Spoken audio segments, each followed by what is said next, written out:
ரத்த அணுக்கள் எங்கெங்க போகுது, அங்கெல்லாம் உயிர் இருக்கு. மனசு எங்க இருக்கு? மனசு இருக்கா? போட்டோம். மனசு இருக்குதா? இருக்குதா? மனசு இருக்கிற மாதிரி தெரியலையே. மனசு இருக்கா? இருக்கு. எங்க இருக்குது? எங்க இருக்குது மனசு? உணர முடியுமா மனதை? ஆனா நாம நினைச்சா இப்ப நான் என்ன குருஜி பார்க்க எப்படியும் நான் போயாகணும் மனசை பத்தி யோசிக்காம நான் கிளம்பி வந்துட்டேன்னா அந்த மனசுல பதிஞ்சிருச்சு. கிட்டத்தட்ட ஒரு 6 மாசமா மனசு வேலை பண்றது தெரியுதே தவிர மனசு எங்க வேலை பண்ணுதுன்னு தெரியல. அது தெரியல. மனசுங்கிறது இருக்குங்கிறது. உங்க ஊர் எது? ஈரோடு. வீடு எங்க இருக்கு? ஈரோட்டுல பள்ளிமலை வீதியில இருக்கு. எங்கேயோ என்ன வேலை பண்ணிதான் குடும்பத்தை நீங்க முன்னுக்கு கொண்டு வந்திருக்கீங்க. வீட்லயே வேலை பண்ணீங்களா? வெளியே போய் வேலை பண்ணீங்களா? வீட்டுல வேலை பண்ணல. அதே மாதிரிதான் மனசு இருக்கிற ஒரு இடம், வேலை பண்ற இடம் வேற. மனசு இருக்கிற இடம் எங்க? ஆன்மா எங்க இருக்கு? அதோட மனது இருக்கு. மனது ஆன்மாவோட இணைந்திருக்கு. ஆன்மாவை விட்டு செயல்படுது. எங்க செயல்படுது? மூளையில. வசிக்கிற இடம் ஆன்மா இருக்கிற இடம், வேலை பண்ற இடம் மூளை. ஆன்மா உயிர் அணுக்கள், ரத்தம் எங்க பாயுது, அங்கெல்லாம் ஆன்மா இருக்கு. இந்த உடல்ல நிறைய செல்கள், ட்ரில்லியன்ஸ் அண்ட் ட்ரில்லியன்ஸ், கோடி கோடி கோடி கோடி கோடி கோடி கணக்கில் செல்கள், உயிர் அணுக்கள் ஆக்கப்பட்டதுதான் இந்த உடம்பு. இந்த உடம்புல எல்லா இடத்துலயும் தலையிலிருந்து கால் நகம் வரைக்கும் உயிரணு இருக்கு. அந்த உயிரணு எங்கெங்க இருக்கு? அங்கெல்லாம் ஆத்மா இருக்கு. அந்த ஆத்மா இருக்கிற இடத்துல எல்லாம் மனசு இருக்கு. மனதையும் ஆத்மாவையும் பிரிக்க முடியாது. ஆனா ஆத்மாவை விட்டு மனது செப்பரேட்டா செயல்படுது. போர் அடிக்குதா? ஆத்மாவை விட்டு மனது செப்பரேட்டா செயல் பண்ணாலும் ஆத்மாவும் மனதும் இணை பிரியாது. இந்த மாதிரி புரிப்படுறீங்க அப்படின்னா, இப்ப உடல்ல உயிர் இருக்கு. உயிர் போன உடனே எங்க போகுது? உடலை விட்டு வெளியே போயிடுது, எங்கேயோ போகுது. அப்ப மனசு உடல்ல தானே இருக்கு, செல்லுல தானே இருக்கு. உடம்புல இருக்கிற செல்லுல தானே உயிர் இருக்கு, அந்த செல்லுல தானே மனசு இருக்கு. ஆன்மாவுக்கு பேஜாராயிடுச்சு, இந்த உடல் வேணாம்னு போயிடுச்சு. மனசு இருக்குதா? உள்ள இருக்குதா? பேசுதா மனசு? மைசூருக்கு போக சொல்லுதா? குருஜியை பார்க்க சொல்லுதா? செத்த பணம் சொல்லாது. ஆன்மா வெளியே போன உடனே அதை வாழை பிடிச்சிக்கிட்டு மனசும் கூட போயிடும். ஆன்மாவின் பிரதிபலிப்பு தான் மனசு. மனதினுடைய குரு ஆன்மா. மனதை ஆட்டி படைப்பது எது அப்படின்னா ஆன்மா. ஆன்மாவும் மனதும் ஒண்ணு. ஒவ்வொரு ஆன்மாவுக்கு ஒரு மனது இருக்கு. ஆன்மாக்கள் சிறு சிறு துளி, கடவுளின் சிறு சிறு பிந்து துளி. ஒரு பெரிய கடவுள், அதுல இருந்து பாட்பாட்டா எரிமலை வெடிச்சா எப்படி செதறுது, அந்த மாதிரி இந்த உலகத்துல எல்லா நாட்டிலையும் நிறைய ஆன்மாக்கள் சிதறி கிடக்குது. அந்த ஆன்மா தான் கடவுள். அந்த கடவுளின் ஒவ்வொரு பிரதிபலிப்பிலையும் ஒவ்வொரு மனசை வச்சிருக்கான் கடவுள். அந்த மனதுங்கிறது என்னன்னு கேட்டீங்கன்னா, நீங்க பண்ண பாவ கர்மங்களின் வினை பயன், அதை எடுத்துக்கிட்டு இருக்கிறது தான் மனது. அதுதான் நினைவு. அந்த நினைவு மனதோட போயிடும், ஆத்மாவோட போயிடும். அந்த நினைவு எங்க வேலை பண்ணுது அப்படின்னு கேட்டீங்கன்னா, மூளையில. மூளையில வேலை பண்ணுது. வலது பக்க இடது பக்க மூளையில மனசு வேலை பண்ணிட்டு இருக்கு. அந்த வலது பக்க இடது பக்க மூளையில 4 மனசு இருக்கு. எப்படி முதுகுத்தண்டுடன் ஒரு பெரிய நரம்பினுடைய மூலம் முதுகுத்தண்டு, அந்த முதுகுத்தண்டிலிருந்து லட்சக்கணக்கான நரம்புகள் கிளம்புது. அந்த மாதிரி இந்த மூளைங்கிறது மனதினுடைய உறைவிடம். அந்த உறைவிடத்துல 4 பிரிக்கப்பட்டிருக்கு. 4 room, bathroom, latrine, kitchen, hall, அந்த மாதிரி 4 பிரிச்சுட்டான். எல்லாம் ஒன்னேதான் வீடு, ஆனா 4 ரூம் இருக்கு, பிரிக்கப்பட்டுருச்சு. வீடு ஒண்ணுதான், நம்பர் 244, 32வது தெரு. அந்த வீட்டுல 4 ரூம் இருக்கு. அந்த மாதிரி இங்க இருக்கிற மனசுல 4 பிரிவு பிரிச்சுட்டாங்க. இடது பக்க மூலையில முன்னாடி மனசு இருக்கு, பின்பக்கத்துல அகங்காரம் இருக்கு. வலது பக்க மூலையில முன்னாடி புத்தி இருக்கு, பின்னாடி சித்தா இருக்கு. சித்தாங்கிறது பதிவேடுகள். பதிவேடு 2 இருக்கு, permanent record, temporary record. Permanent நிரந்தரமான பதிவேடுகள், தற்காலிக பதிவேடுகள். தற்காலிக பதிவேடுகள் தினம் தினம் பதிவாய் அங்கங்கே அழிச்சிடும். பர்மனன்ட் ரெக்கார்டு எங்க எந்த இடத்துல உங்களுக்கு அதிகமான இன்பம் கிடைக்குது, எந்த இடத்துல உங்களுக்கு அதிகமான துக்கம் கிடைக்குது, அந்த இடம் ரெக்கார்ட் ஆகும். ஈரோடுல இருந்து மைசூர் வந்தீங்க, எத்தனை மணிக்கு பஸ் பிடிச்சீங்க? காத்தால 9 வரைக்கும் பிடிச்சீங்க. வண்டி வந்துகிட்டே இருந்தது, ஒரு 2 மணிக்கு வந்து சேர்ந்துச்சு. சரி, மொத்தத்துல ஏதோ பஸ் பிடிச்சிட்டு வந்தீங்க. பஸ் ஓடிட்டு இருந்தப்ப இடது பக்கம் வலது பக்கம் நீங்க எங்க உட்காந்துருந்தீங்க, அங்க இருந்து வெளியில என்ன இருக்குன்னு தெரிஞ்சது.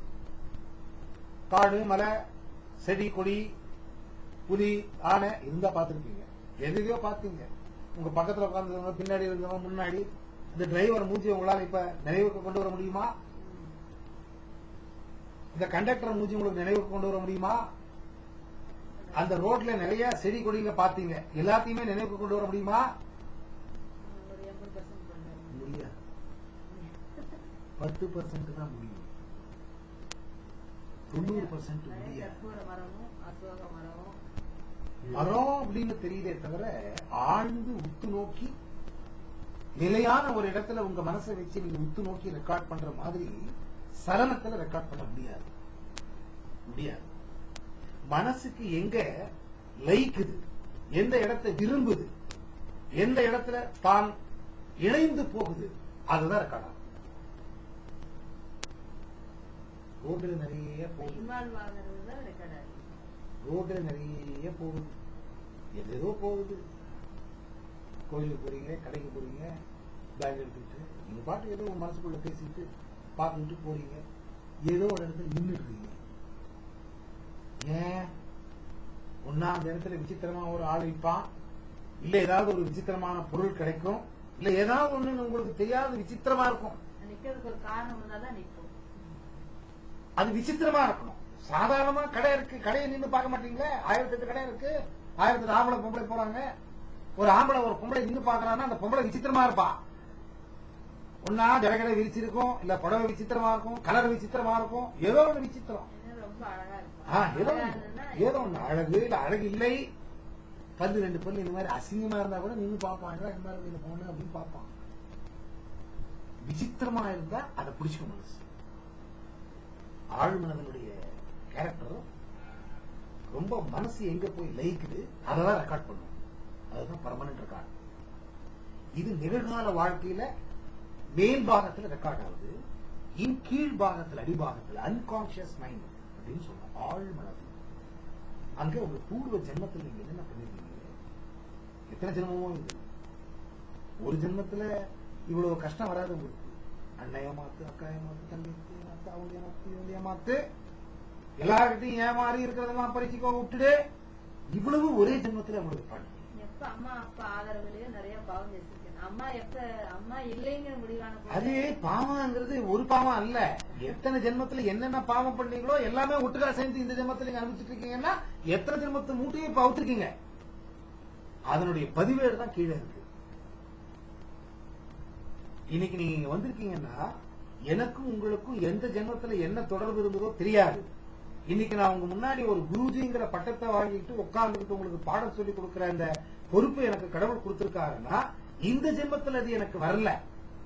ஜென்ம ஜென்மாந்திரத்துல நான் இந்த மாதிரி பாடம் சொல்லி கொடுக்கிற ஒரு நிலை எனக்கு இருந்திருக்கும். 10 பேருக்கு என்னால ஒரு நல்லது கிடைச்சிருக்கும். ஆனா அந்த ஜென்மத்தில் நான் முழுமையான ஒரு நிலையை அடையாம நான் விட்டுருக்கலாம். அதை அடையறதுக்காக இந்த ஜென்மத்துல எனக்கு இந்த ரூபத்தையும் இந்த புத்தியையும் இந்த திறமையும் கடவுளை எனக்கு எடுத்து கொடுத்துருக்கலாம். சோ இதெல்லாம் இந்த ஜென்மத்துல பண்றது அல்ல, ஜென்ம ஜென்மாந்திரத்துல பண்ணதுதான் இந்த ஜென்மத்துல நீங்க பண்ணிட்டு இருக்கீங்க. சோ எல்லாம் ஆழ்மனதுல பதிவேடுகள் பதிஞ்சிருக்கு. இந்த பதிவேடுகள் தான் உங்களுக்கு துக்கத்தை கொடுக்குது. ஏன் துக்கத்தை கொடுக்குதுன்னா பண்ண பாவம். நடு ரோட்ல ஒருத்தனை கத்தி எடுத்து வெட்டிட்டா அவன் எவ்வளவு துடிப்பான், எவ்வளவு கஷ்டப்படும் அந்த உயிர். அந்த கஷ்டப்படுற உயிர் என்ன எவ்வளவு நிந்திக்கும். நான் வாழ்வேனா, நல்லா வாழ்வேனா, கடவுள் பார்த்துட்டு சும்மா இருப்பாரா? அவன் அனுபவிச்ச அந்த வலி, வெட்டு வலியை விட அதிகமான வலி எனக்கு கடவுள் கொடுப்பார். தப்பு பண்ணவனுக்கு பனிஷ்மெண்ட் கேரண்டி. அந்த பனிஷ்மெண்ட் கொடுக்கிறவன் ஜட்ஜி கோர்ட்ல. இந்த மனித வாழ்க்கையில தப்புக்கு பனிஷ்மெண்ட் கொடுக்கிறவன் கடவுள். அப்படின்னா கடவுள் கருணாமையை பனிஷ்மெண்ட் கொடுக்கறானா சில இடத்துல நிர்தயி. தயிங்கிறது கருணை. நிர்தயின்னா கருணையின்மை. கருணை இல்லாம சில இடத்துல கடவுள் நடந்துக்கிறான். ஏன்? உங்களுக்கு புத்தி வரதுக்காக. எப்படி ஒரு குழந்தை தப்பு பண்ணா, தான் பெத்த குழந்தை அந்த குழந்தைய கண்ணு மேல கண்ணை வச்சுக்கிட்டு ரத்தம் கொட்டிக்கிட்டு அந்த அம்மா அந்த குழந்தைய வளர்க்கிறத சில இடத்துல அந்த குழந்தைய நிர்தயா அடிப்பான். ஏன் அடிக்கிறா? பைத்தியம் முடிச்சு வச்சா. தன் பையன் இந்த தவற திருப்பியும் பண்ணக்கூடாது. பையன் தவற பண்ணான்னா கெட்டு போயிடுவான். தவற திருத்திக்கணுங்கிற நோக்கத்தால அம்மா அடிக்கிறாளே தவிர குழந்தைக்கு வலி வந்து குழந்தை செத்து போயிடணும் அடிச்சு அப்படிங்கிற பாடல அடிக்க மாட்டார். அதே மாதிரிதான் கடவுள் இன்னைக்கு உங்களுக்கு இவ்வளவு அடிச்சுட்டு இருக்கா, கொடுத்துட்டு இருக்காங்கன்னா நீங்க சரியாகி பக்குவப்பட்டு தன்னிடத்துல வந்து சேரட்டும் அப்படிங்கிறதுக்காக வலி கொடுத்துட்டு கட்டலாமே. இந்த வலிக்கு காரணம் புத்தி வர்றதுக்காக வலியை கொடுக்கிறானே தவிர உங்களுக்கு வலியை கொடுத்து மேல நின்னுகிட்டு கை கொட்டி சிரிச்சுக்கிட்டு வலிக்குதா அன்னைக்கு வெட்டினியே, அன்னைக்கு வெட்டினப்ப எப்படி இருந்தது, இப்ப நான் கொடுக்கிற பார் அப்படின்னு கையை கொட்டி கடவுள் சிரிக்கிறது இல்ல. கடவுளுடைய ஒவ்வொரு ஆக்ஷனும் ஒவ்வொரு மனிதனும் பக்குவப்பட்டு தன்னிடத்துல வந்து சேரட்டும் தான் இந்த ஜென்மத்தை கொடுத்திருக்கான்.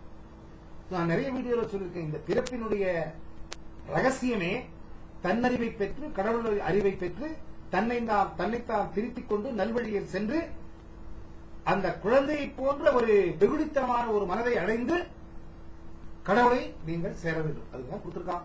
ஆனா வளர வளர வளர வளர கெட்ட குணம் வளரதே தவிர அந்த குழந்தை குணம் நம்ம கிட்ட இல்ல. எப்ப அந்த குழந்தை குணம், குழந்தை கிட்ட கள்ளம் கவடம் இல்லாத அந்த மனது எப்ப அந்த 50, 60 வயசு 70 வயசுல உங்களுக்கு வருது, you are eligible to take the flight of God.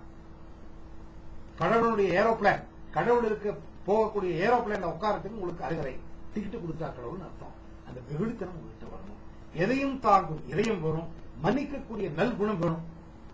மன்னிக்கிறவனாம மன்னிக்கிறது இல்லையே, மன்னிக்கிறது இல்லையே.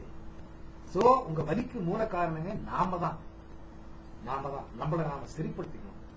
அண்ணன் சரியில்லை தப்பு, புருஷன் சரியில்லை தப்பு, பொண்டாட்டி சரியில்லை தப்பு.